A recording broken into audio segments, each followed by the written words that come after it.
We talked in the topics we covered about natural gas and the role it can play. That is such a huge issue that we're going to talk more about it now.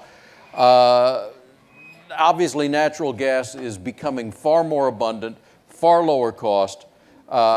With that happening, what happens to renewable energies like wind and solar? We all know what's going on. It's much more difficult for them to compete when hydrocarbons are much less expensive than they used to be.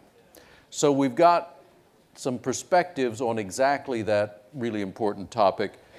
Please welcome to moderate the discussion, co-chair of this conference, Brian Dumaine.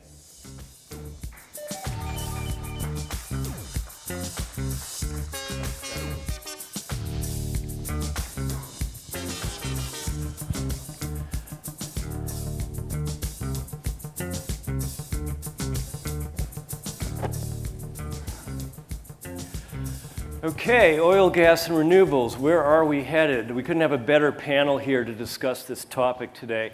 I'm going to start on my right with Dave Hawkins, who's the director of NRDC's climate program. To Dave's right, we've got Andy Karsner, who's the CEO of Manifest Energy. Way to Dave's right. Way to Dave's right. And he was Assistant Secretary of Energy under the Bush administration, thus Sandy's comment. To Andy's right, we've got David Crane, who's the CEO of NRG, a New Jersey-based energy company engaged in building and supplying power from natural gas, solar, and wind, and other things.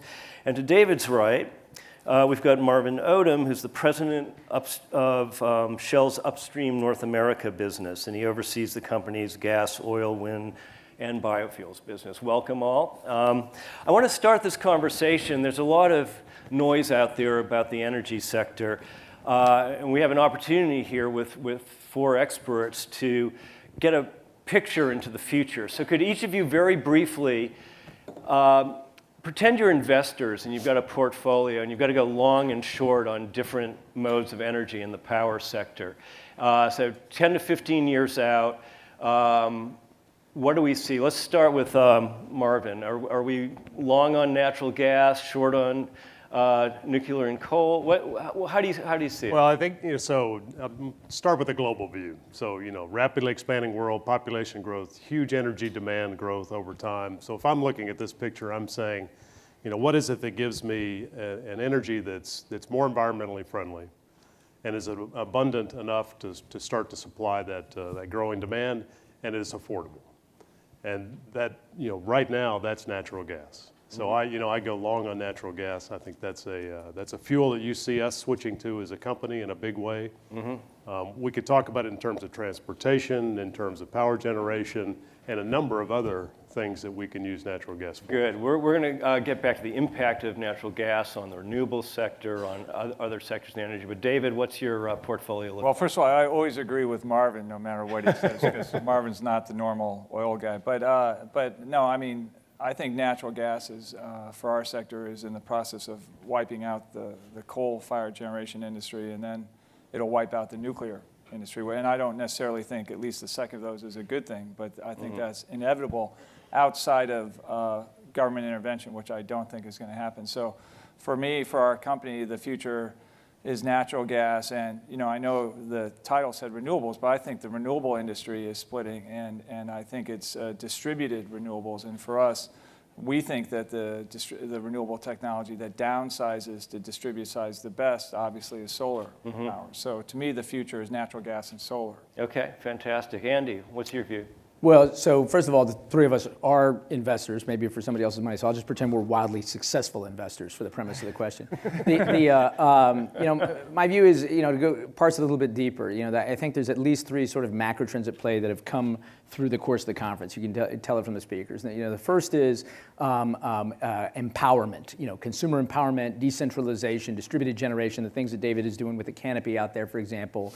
That trend is going to continue unabated. So as we see more customization decarbonization, in all the different Nike tennis shoes that we've seen out here over the recent days and all the cool things on the West Coast. Consumers you're seeing that in cars and the chassis you can buy with the exact same Ford Fusion with 5 or 6 different drivetrains in it. You're also going to see that in your power solutions at home. So we're going to start seeing power at source in increasing numbers and an inflection point. The second major trend going on, again, you see it with guys like Tony Fadell and Nest and so many of the other products, is far greater convergence between megabytes and megawatts, and the role that information technology is playing in the energy sector to have avoided energy, what Amory would call negawatts. And so I think you're seeing efficiency as a commodity that can be monetized, growing in increasing ways because of revolutions in software and consumer-facing hardware. And then the last thing, what these guys have already commented on, is natural gas. I'm not sure the nation, certainly the politicians, have gotten their handle on how big a development this is.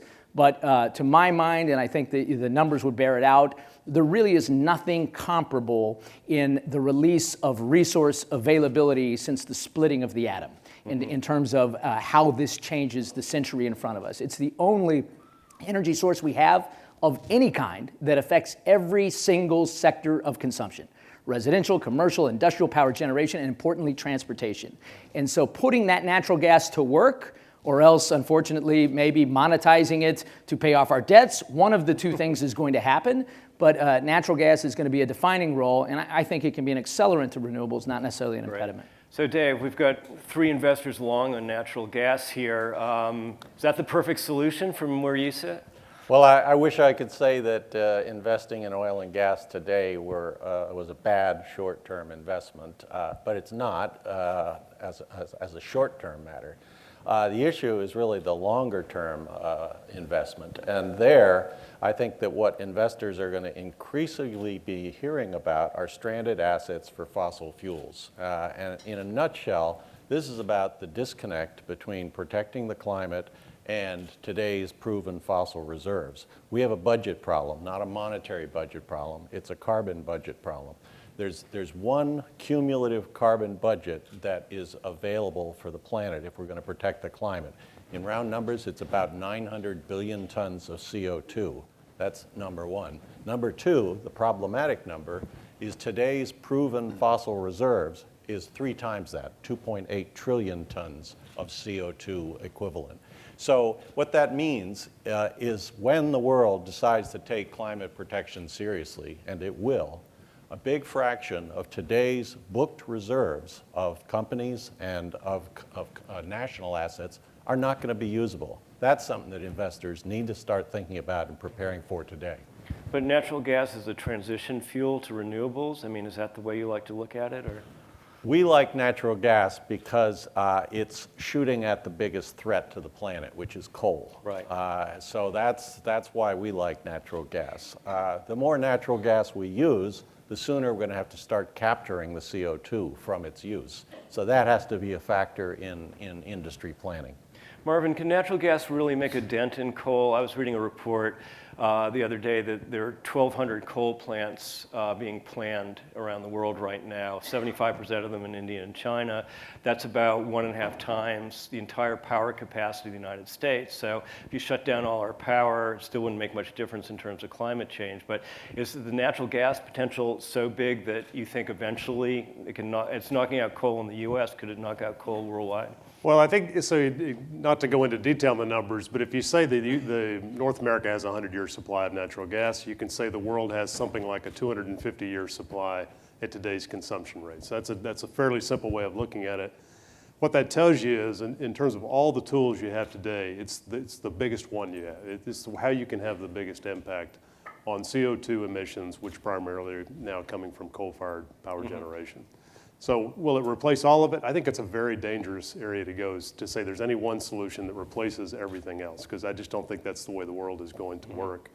But is it big enough to where we ought to focus on it?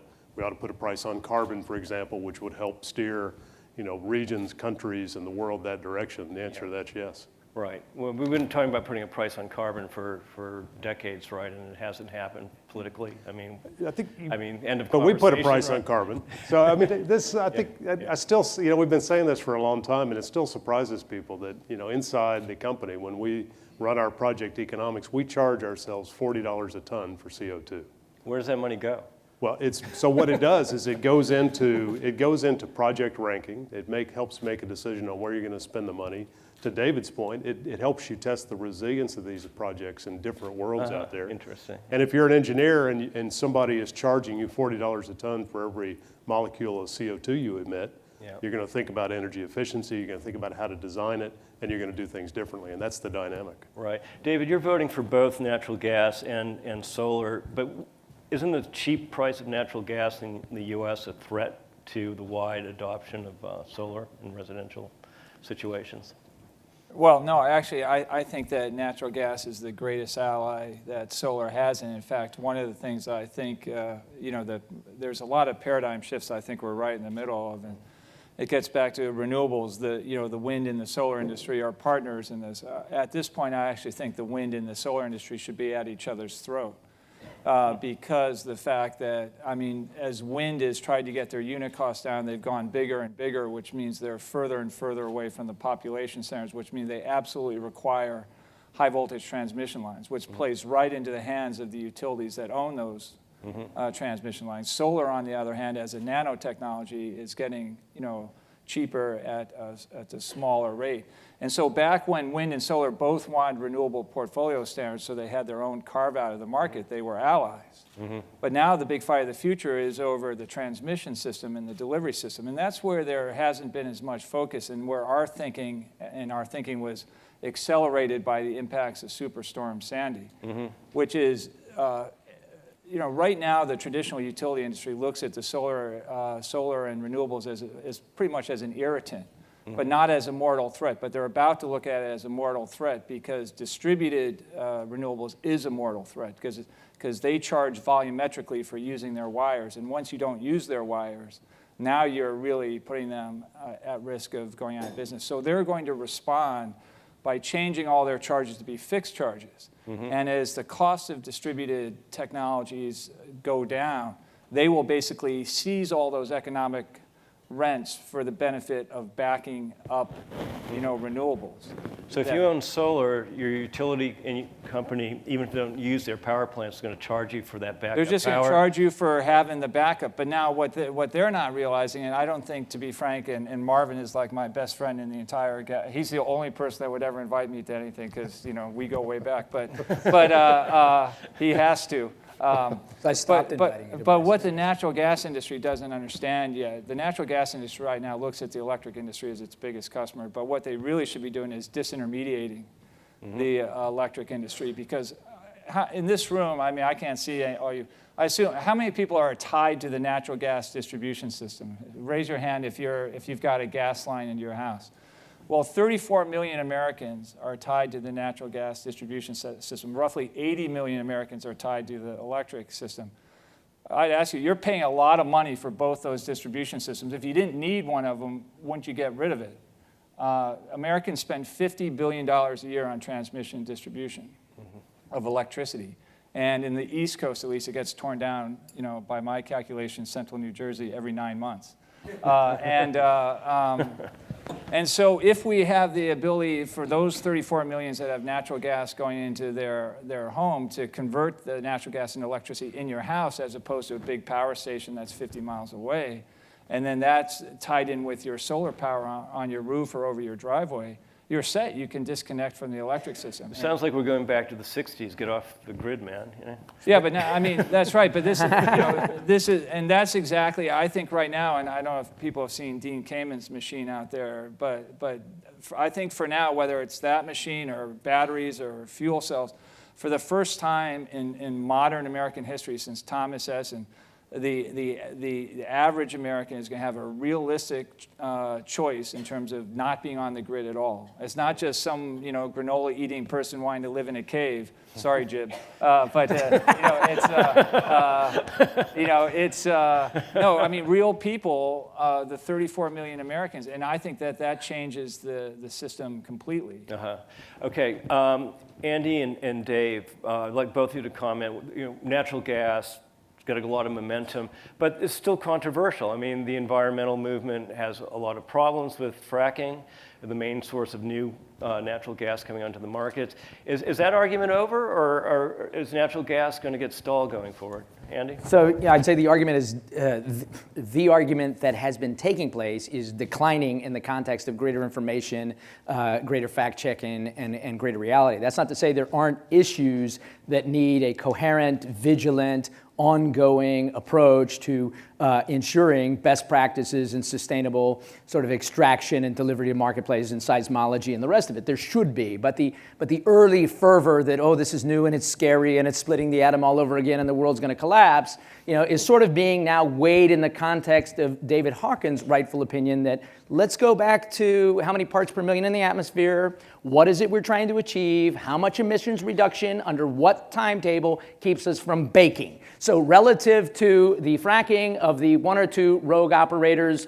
who are now out of business who couldn't case their wells, there's a relativity question. So I think perspective and proportionality is coming back into the discussion, and people are sort of weighing the totality of the environmental context. And so even as that wanes, and it wanes a bit because you got to remember the incentives are aligned here. This is not like carbon where you can just pollute at will because it costs you to not to. But here, every molecule that escapes is burning dollars. So you want to control flaring. You want to make sure you don't have escaped molecules. So I think some of it abates. There's a need for ongoing vigilance and best practices, but I think there's a bigger context question. Yeah. Dave, is that the way you view it? Have we licked the methane leak problems for fracking? I mean, that seems to be one of the more...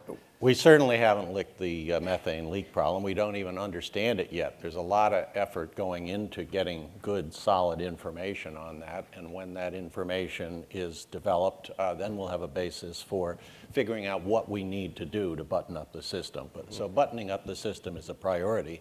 A bigger strategic threat to the industry is community rejection. And there are some communities that still have not decided that they like the idea of industrial natural gas production in communities that have not seen oil and gas production in the last 100 years.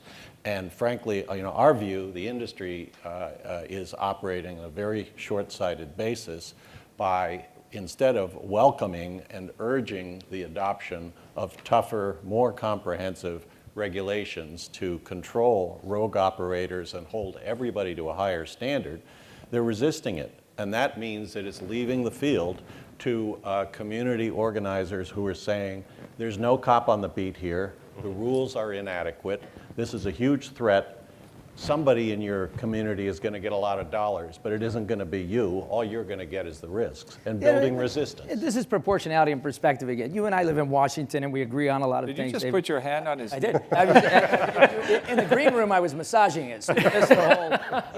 But so we speculate on what's going on, in the different communities. But I grew up in a place where the highlight was going to Six Flags because there was a big oil derrick we could climb, and we sent postcards of iron horses because we thought they were beautiful to show people we could pump in Texas. And I got to tell you, there's a lot of Cub Scout troops and PTAs that are being funded on this very robustly. So we were happy to say goodbye to the old strip mall and ponchos and throw a well in there because of how much prosperity and job creation it created. So I don't think you're wrong. I just don't think that's a one-size-fits-all. And just like in the hometown where I grew up, we wouldn't want Hollywood stars going around because they would, trash up the traffic and everything and too many, too loud at night and that kind of thing.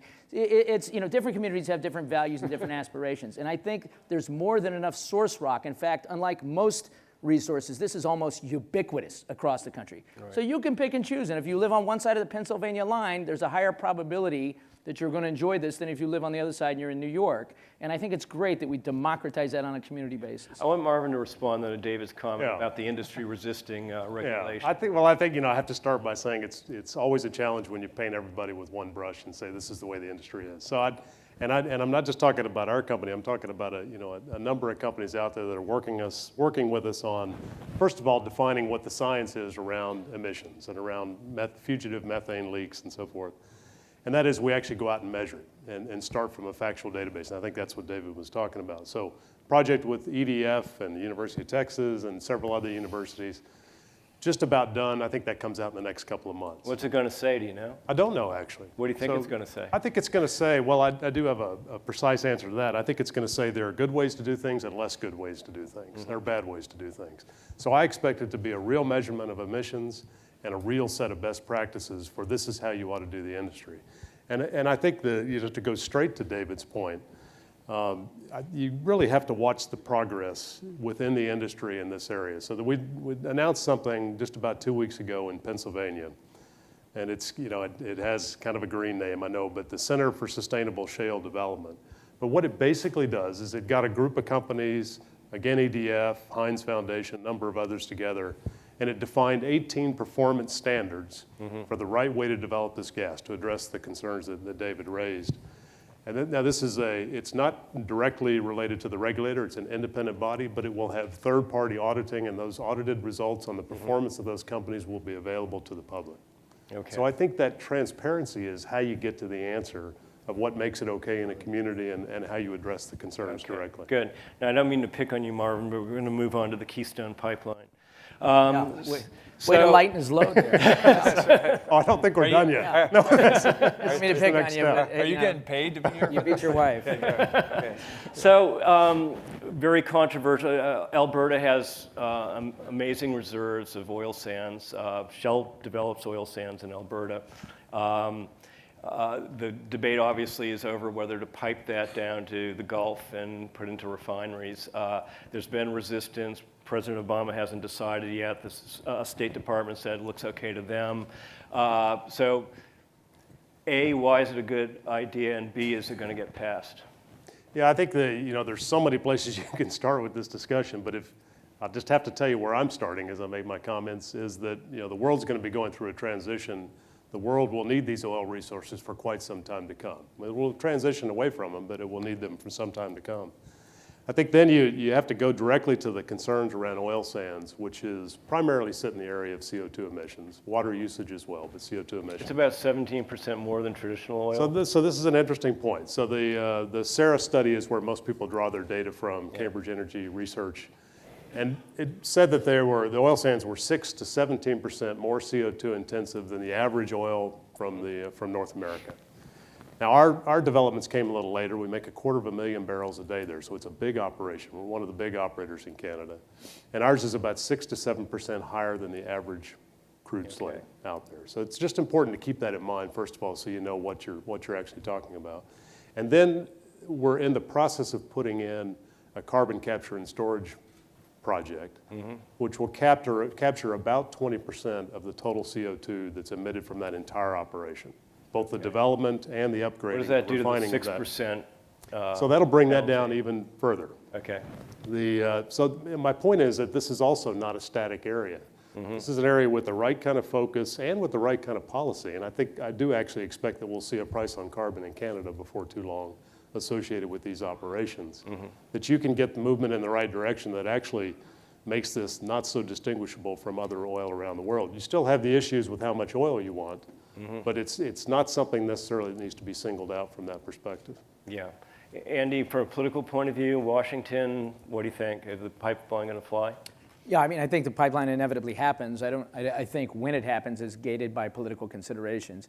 But the, and I generally think of this in a geopolitical context. I mean, that oil is coming out of the ground. So if you don't think it will, if you don't accept that premise, you'll probably have a whole different set of assumptions about how you should manage the situation. If you do believe it is coming out of the ground because price points, global market demand, how fungible the global pool of oil is, then the question is, how do you manage it as sustainably as possible? How do you optimize the outcome? What's our relationship to it? We, since the birth of our two nations, the United States and Canada effectively have had a duopoly on security with the longest unarmed border in the history of mankind. And for the first time ever, we're basically breaking that energy security duopoly that we've shared and said, we're not a reliable partner. You all need to go elsewhere. And in fact, they will. And where will they go? They'll go to our greatest competitor, the Chinese, and they will put price pressure on the Chinese, and it'll cost emissions to put that on boats to go somewhere west and somewhere east where it's needed. But I think it's a bad move to sever North American energy security. I think we should think of it in that context, and we should manage our resources sustainably together with intelligent carbon policy and the rest. Dave, can the pipeline be done sustainably? I mean, what's the... The question is whether tar sands can be done sustainably. We like to call it by its original name before it got the cleaned up title, oil sands. Ooh, that oil makes me feel so clean, too. Yeah, the Petroleum sands, maybe. tar sands are something that we've been fighting for more than a decade. We're working with other Canadian groups, with First Nations, and we actually started fighting it not based on global warming concerns, but based on what it was doing to the Canadian boreal forest, what it was doing to First Nation communities there. If you go up there and you see these facilities, both the mines and the upgraders, it looks like Mordor. I mean, this is not a pretty picture. And the resource base is so large that it has the potential to chew up a big chunk of Canadian boreal forests. The processors, and I haven't been to Shell's facility, so I can't speak to that one, but the ones I have been to, they look like US refineries in the 1950s and 1960s. These people don't get it in terms of just modern pollution control techniques. So we hope that the pipeline does not get approved. Andy's point, I'd say more accurately, it's fair to say some of that oil will get produced. The question is how much, how fast, at what pace. As I mentioned in my first comments, we're in a race on this carbon budget.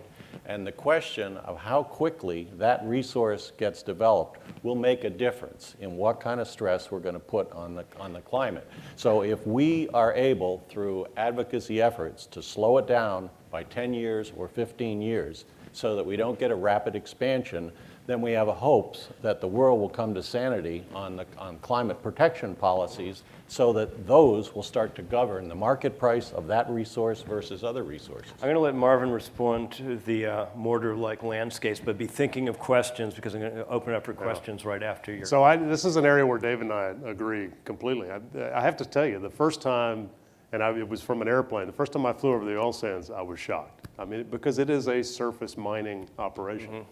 And that's not something I'm used to being around.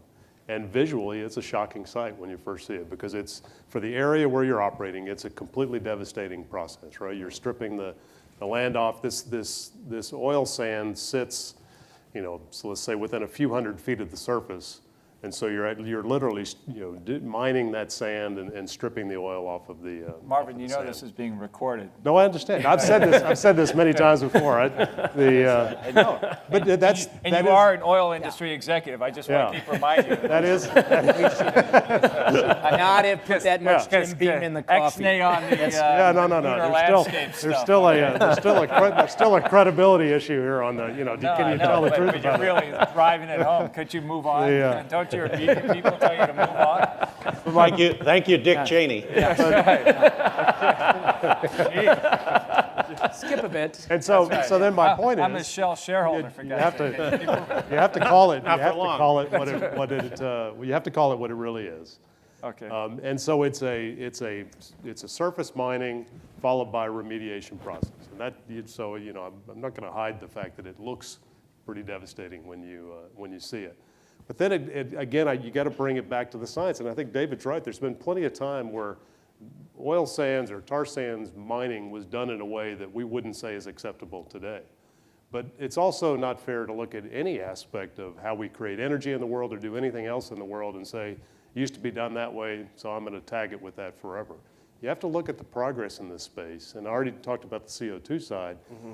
The other thing that I push this team to do that runs the oil sands is the challenge in front of them is how do you finish this process now with using zero fresh water? Because if you live in Canada, that's another major issue. Are you taking water out of rivers and so forth? I'm absolutely convinced they're going to get there, and I don't think it'll take them that long. Mm-hmm. And all of the oil sands operators together now, at least all the big ones, have joined together in a group, and donated something like $800 or $900 million worth of R&D development to strictly around this concept of further environmental improvement technology. How do we, and what can we design together? How do we spread it across the industry? We don't charge each other for it. So we're approaching it the same way you would safety. It's not something that's proprietary. Great. Okay, open it up to questions here. Anyone have a question for our panels? It's so hard to see. Back here, we've got a question. There we go. Should have been much more provocative. It's coming.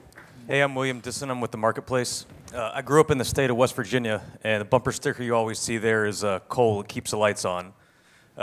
Interesting state, with the transition from coal potentially into natural gas.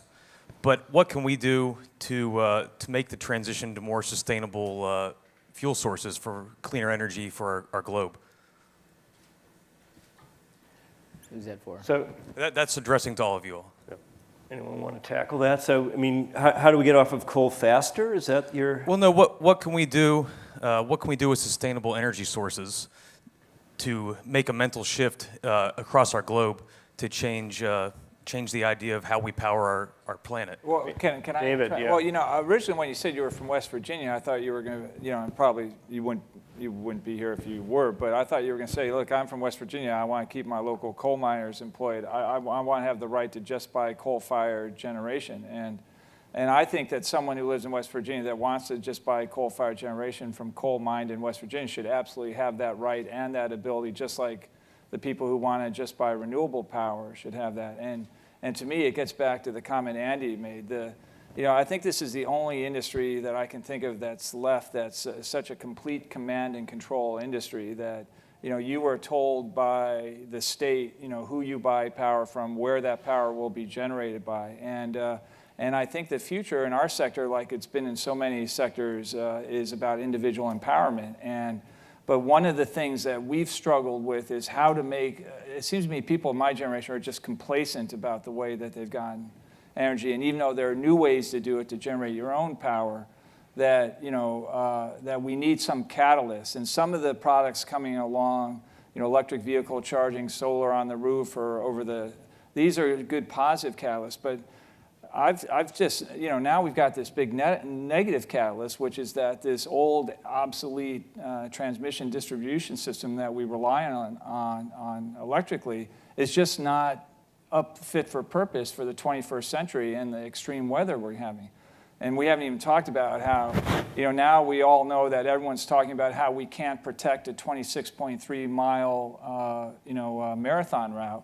Mm-hmm. I mean, the ability of any, modestly talented system engineer with knowledge of the electric system to totally disrupt the electric transmission system in the United States with very little damage, physical damage. I mean, look how quickly the United States government disrupted Iraq in the first Gulf War. It took them about 5 minutes to shut down the electric system.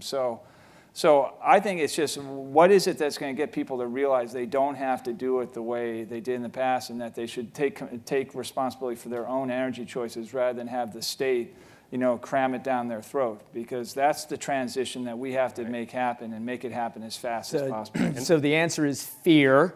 That was good. Bombing stuff. Thank you. Are you grading my paper? So find your man cave, solarize it, throw some redundant systems up there, and get the shotgun. So I sort of feel like you're mocking me. No, but I'm an NRG shareholder. So to take some of that quantitative analysis and throw it to a quick qualitative compliment segue is we need a different regulatory framework. We're talking about all the technologies, and solar's going down the cost curve, and all these things are available to us. We talked about all the cool widgets, new iPods for our wallet Tony Fadell is doing. There's not a single source of propulsion and mobility available in the marketplace today, whether it's a biofuel or an alcohol-based fuel or an electron that costs more than gasoline. Every single alternative we have in America today is cheaper than the protected incumbent that we are dependent upon, that is intensive tailpipe emissions and fast growth out in the exurbs and everything else. So what the hell are we doing? We're saying we should impede the market and protect age-old monopolies that we've structured upon ourselves with a custom-fit, tailorized straitjacket so that we won't allow technology and innovation to prevail. That, I think, is what David is saying at the home That's what level. I meant to be saying. I think he's trying to say we can do that at home. And when the Germans bombed Pearl Harbor, I tell you, it's like, just keep rolling, man. Keep going. What else did I mean to say? And then it was something about buy canopies. But other than that, I think that was the mantra. But the bottom line is we need free, open, transparent, competitive markets at home. We need to break up age-old institutionalized bureaucracies that are intransigent, that are sclerotic, and that are impeding our technology's capacity for market penetration. We are now on the cusp of making these technologies broadly available in the middle of the bell curve, not just saving the world $1 million at a time for every cool car that can be bought, but for everybody in every suburb in the country. And to do that, we've got to rethink the way these monopolies are controlling the utility industry, and that the incumbents are impeding the capacity for alternatives in transportation, home-built environment, et cetera. All right. Whoa,